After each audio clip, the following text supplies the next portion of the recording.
বন্ধুরা সবাই কেমন আছো? সম্পা রান্নাঘরে সবাইকে স্বাগত। আজকে আমি চিংড়ি মাছের মালাইকারি বানিয়েছি। কিভাবে বানিয়েছি সেটাই আপনাদেরকে দেখাবো। চিংড়ি মাছগুলো ভালো করে ধুয়ে নিয়ে চলে এসেছি। জলটা ঝরে গেছে। নুন আর হলুদ মাখিয়ে নিচ্ছি। ভালো করে নুন আর হলুদটা মাখিয়ে নিচ্ছি। দেখুন, আমাদের জমিতে মুড়ি বসিয়েছিলাম, চিংড়ি মাছ পড়েছে। এই চিংড়ি মাছ দিয়ে মালাইকারি বানাবো। তার জন্য আর বড় চিংড়ি আনিনি, আপনারা চাইলে বড় চিংড়িও আনতে পারেন। আমি জমির চিংড়ি দিয়েই মালাইকারি বানাবো। কড়া বসিয়ে দিয়েছি, কড়াই তেল দিয়ে দিচ্ছি। তেলটা গরম হয়ে গেছে, চিংড়ি মাছটা দিয়ে দিচ্ছি। খুব বেশি ভাজবো না চিংড়ি মাছটা। এবার আমি নামিয়ে নিচ্ছি। হালকা গরম জল করেছি, নারকেলের দুধটা বার করে নেব। নারকেলটা দিয়ে দিচ্ছি। একটা নারকেল কুড়ে রেখেছিলাম, নারকেলটা এরকম চটকে চটকে দুধটা বার করে নিচ্ছি। কড়াতেই তেল দিয়ে দিচ্ছি।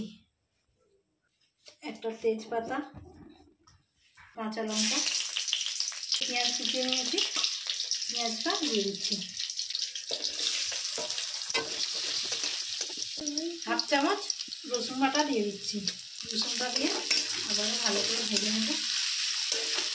এবার দিয়ে দিচ্ছি টমেটো কুচি। হাফ চা চামচ থেকে একটু বেশি আদা বাটা দিয়ে দিচ্ছি। চামচ হলুদ গুঁড়ো, হাফ চা চামচ লঙ্কার গুঁড়ো, হাফ চা চামচ দিয়ে দিচ্ছি ধনের গুঁড়ো, হাফ চা চামচ জিরের গুঁড়ো।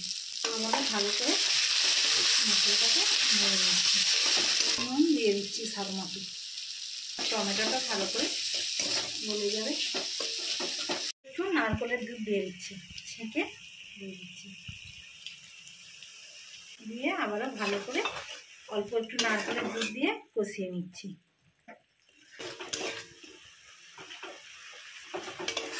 মশলা থেকে তেল ছাড়তে শুরু করে দিয়েছে।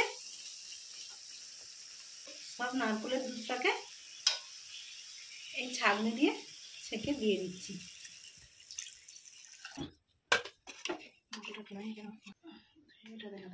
ভালো করে ফুটে গেছে। এবার আমি চিংড়ি মাছগুলো দিয়ে দিচ্ছি। বন্ধুরা দেখুন, ভালো করে চিংড়ি মাছটা ফুটিয়ে নিয়েছি। হাফ চা চামচ থেকে একটু কম গরম মশলা আর 1 চা চামচ ঘি দিয়ে নামিয়ে নিচ্ছি। চিংড়ি মাছের মালাইকারিটা হয়ে গেছে। আমরা